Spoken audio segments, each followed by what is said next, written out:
Howdy, it's June on the range. I'm a little behind the curve. Lots of other channels have already been racing ahead, galloping ahead of me with plenty of excellent Western reading goodness or Western movie watching goodness.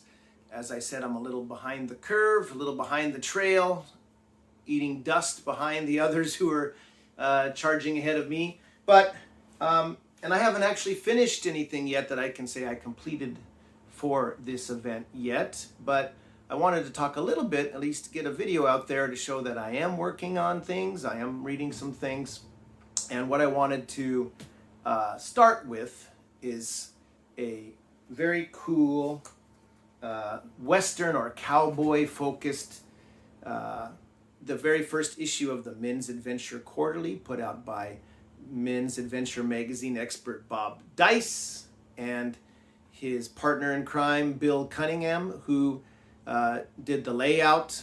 Bob supplies the stories mostly, and he has the world's largest collection of men's adventure magazines from the 50s, 60s, and 70s.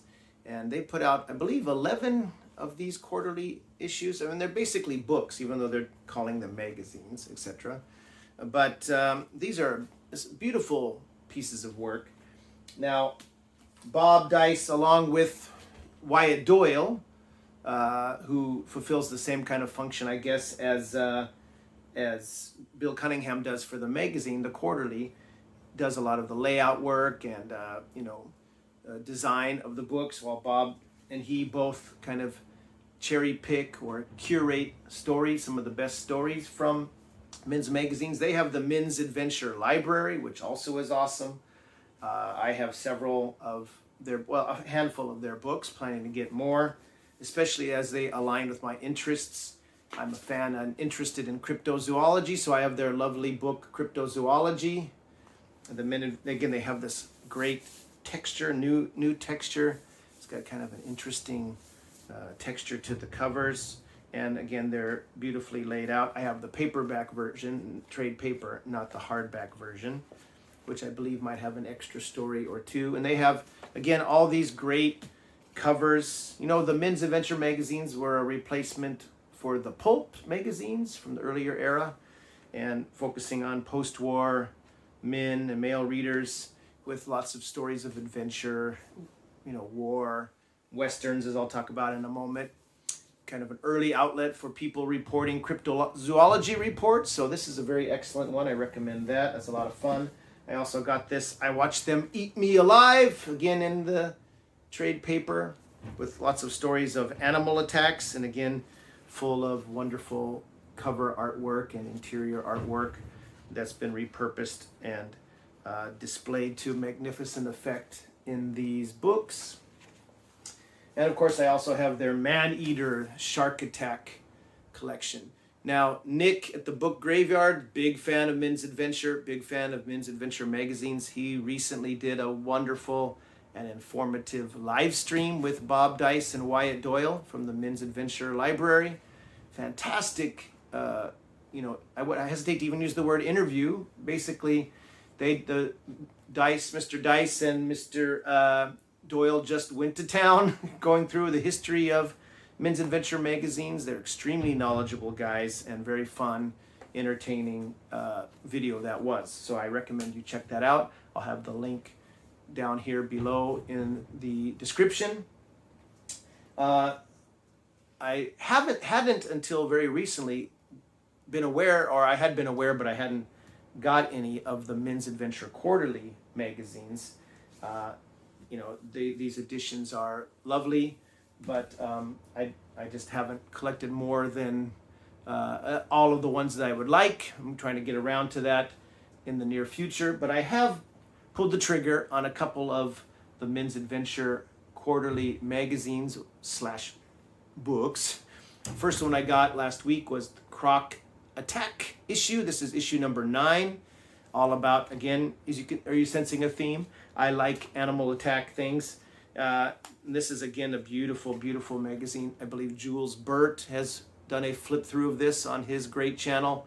He's talked about most of the Men's Adventure Quarterly books, as well as a lot of our magazines, as well as a lot of the Men's Adventure Library volumes. And he's done one, of course, of this, the Most Wanted Wild West issue, which is what Bob and Bill Cunningham kicked off their quarterly publications with Western stories. Now, I want to do my own version of a quick flip through this, just to show you all the cool stuff that is in here, including wonderful cover art from those magazines at the time. Again, Men's Adventure magazines, some people might not be aware of what they were. If you lived throughout the 50s, 60s, and 70s, you would have seen them on the newsstands. I certainly did. I probably bought a few of them. I remember distinctly buying one and there was a story about either a piranha attack or a giant anaconda attack, and the men trying to survive that who were down there adventuring. And I was really excited. I started to read it. I was probably around 10 or even younger. My mom took one look at the cover and snatched it out of my hands and said, "That's not good for you to read. It looks pretty nasty." And of course, I later saw her avidly reading it herself off in a corner somewhere, but I never saw that magazine myself again, unfortunately. But now that I am older, I can read them myself. So just kind of a funny memory about those. But I don't remember paying a lot of attention to them at the time, more's the pity. And as Bob and Wyatt talked about in Nick's live stream from a week or so ago, they were usually probably considered ephemera, trash or whatever, and once someone read, like any other magazine, even a Sports Illustrated or whatever, Newsweek, people read them, maybe pass them along, and they end up in the trash somewhere in landfill. And they're a little hard to find in the wild.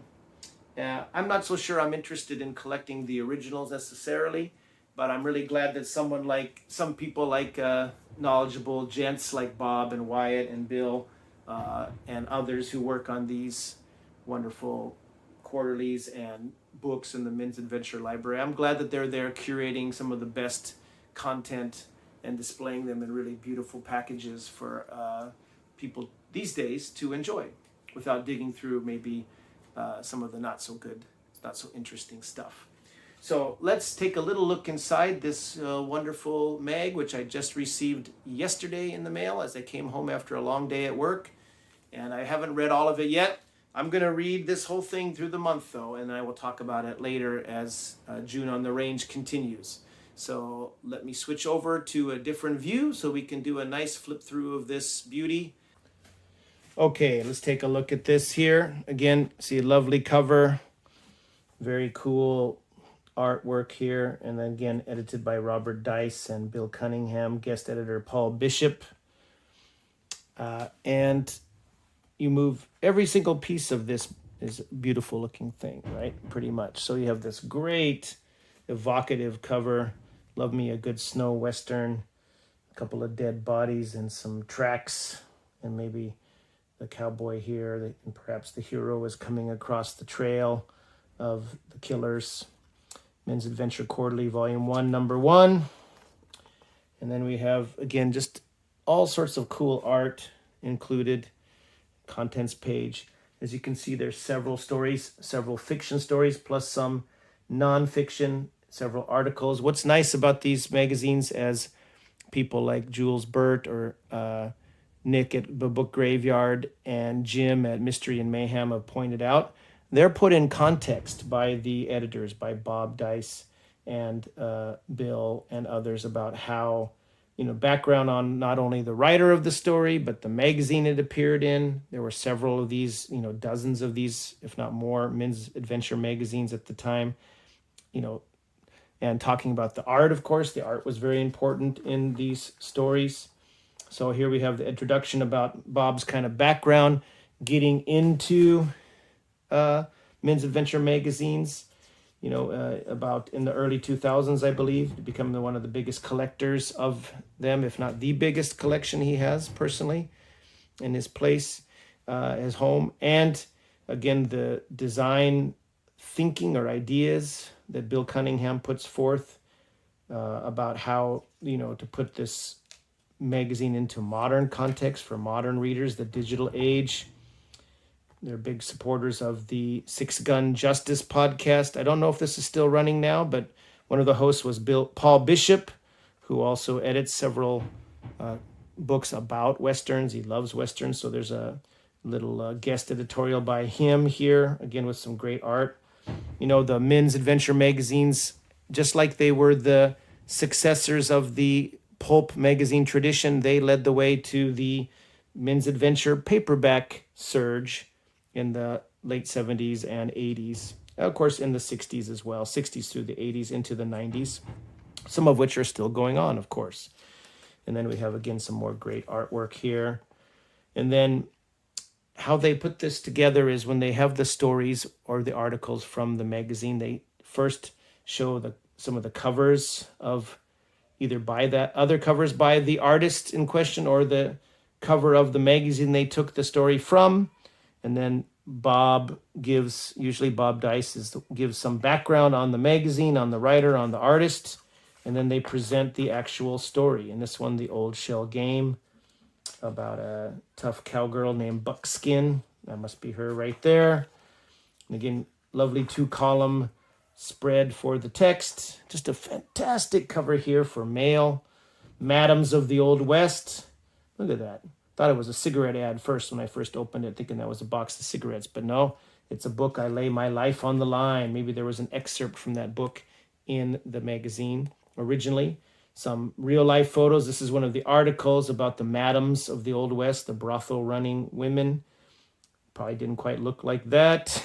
In this great interior artwork here. And then the setup and the story, maybe how it originally appeared in the magazine when it was first published. Some great little interior designs there, as well as, you know, again, these stories, while maybe have no call to be called great literature, are certainly punchy, pulpy, and quite well written for the most part. In this case, it's of course an article rather than or at least a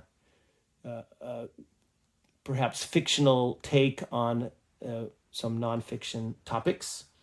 We have some occasional ads here for other publishers of this kind of material, Pulp 2.0. Here we have the next story, Trigger Happy Marshall by Dean Ballinger. And then we have the magazine where it originally appeared, Trigger Happy Marshall and Stag. And again, they give some great interior art and also other work that the artist did for other magazines. Here we go, Renegade Marshall, with some art in the background there with the text. They often reproduce some theme appropriate, in this case Western appropriate, little comic strips that appeared in the men's magazines at the time. Ads that appeared. This is a little fun thing for maybe nostalgia addicts that might remember some of these weird little advertisements that appeared in the magazines. We have a really cool, Argosy was one of the more perhaps mainstream of these magazines, and they published an article about James Arness, the star of Gunsmoke. He played Matt Dillon on Gunsmoke, a really excellent TV Western, ran for 20 seasons. It held the record until recently. The Simpsons beat it as far as number of episodes. And perhaps It's Always Sunny in Philadelphia might have beat it as well. There's some other comedy that seems to have passed it. Anyway, a lot of episodes, and if you think about that, most of them were an hour long, and the last 14 seasons were hour-long episodes. That's a lot of content that was put out.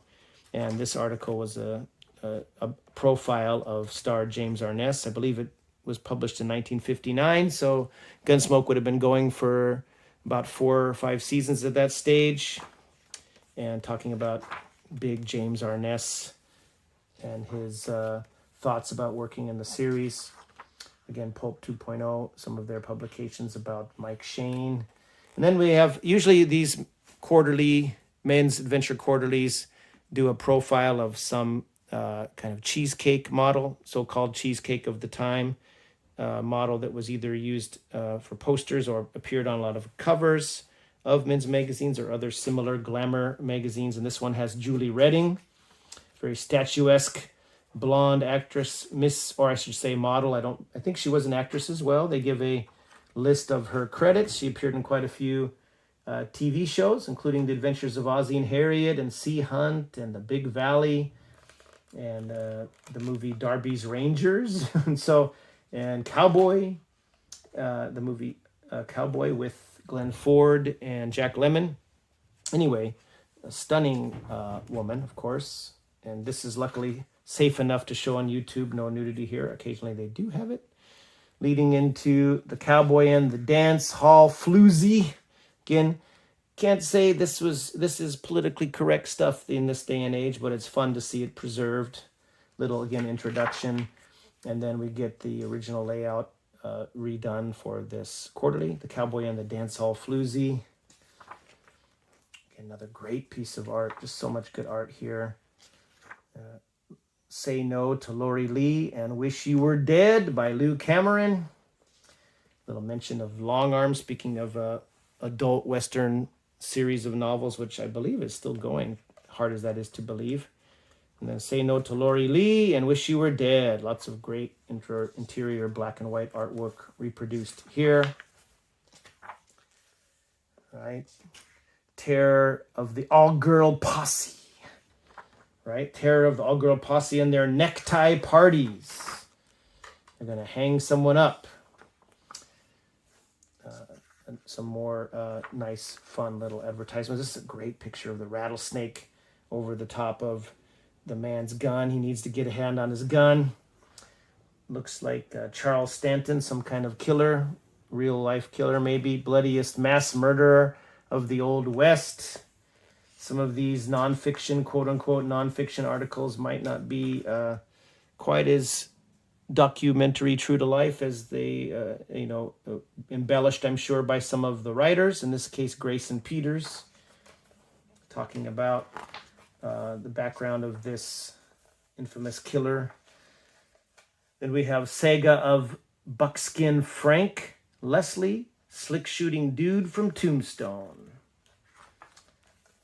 Now this is a little cool excerpt from, I believe this appears in the cryptozoology volume of the Men's Adventure Library, about the thunderbird carrying off, large birds supposedly carrying off humans as prey. Just related maybe by the same artist. Saga of Buckskin Frank Leslie, slick shooting dude from Tombstone. It's a pretty long story as these go. Again, another awesome drawing there. And again, showing the cover where the story originally appeared. Shootout at Mad Sadie's Place. Some information about the author and the writer. And here's a great poster for High Plains Drifter. If you haven't seen that Eastwood movie, that's a pretty hard-edge movie. He's basically Edge, like the Edge novel in a lot of ways. He is not a nice guy, but seems to be a ghost come back to avenge the death of his previous self. That's how I interpret it anyway. Excellent 70s Western directed by and starring Clint Eastwood. Then we have Shootout at Mad Sadie's Place with an excellent action black and white illustration there. And then the text of the story with another cartoon. Stag cover, which also is where this appeared, the West's Wildest Hellraiser. Okay, and here's Mort Kunstler, the artist, and a little, he's sitting there with Bob Deis. The Men's Adventure Library put out a book of Mort Kunstler's art. Very well-regarded artist, of Civil War art especially. And we have the West's Wildest Hellraiser kind of reproduced like it would have appeared in the magazine. That's a really cool touch that they often do, both in the Adventure Library books and in these quarterly magazines. Look at that. What a great piece of art. So much good Western art was done for covers at the time.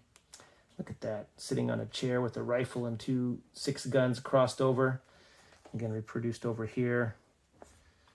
And this is the Men's Adventure Art Gallery. All of these, from what I can tell, these Men Adventure quarterlies have, they end with some great galleries of art, various covers, cover of Cavalier. Again, fantastic piece of art. Challenge for Men, Climax, Conflict, Stag, of course, Man's Magazine. I'm sure the ladies, if any ladies happen to be watching, which I doubt many are, You might get a big kick out of these ridiculous magazine titles. They're ridiculous in a way and very cool in a way, right? Stag, Man's World, Valor for Men, Savage Adventures for Men. Look at that dog just scarfing on that guy's arm. Maybe the guy sicked his dog on the killer. And some letters to adventure. So various people writing in. Even in the first issue, this looks like a take on the Rifleman. Chuck Connors doesn't really look like him, but looks like some art mimicking the opening of that great TV Western. Picture of a portrait of Calamity Jane. And then the adventure continues as they promised more issues were coming. And the second issue, the espionage issue. And there's been issues, Jungle Girls, and what else did they have? UFO issue, the Crocotech issue, which I showed briefly at the beginning.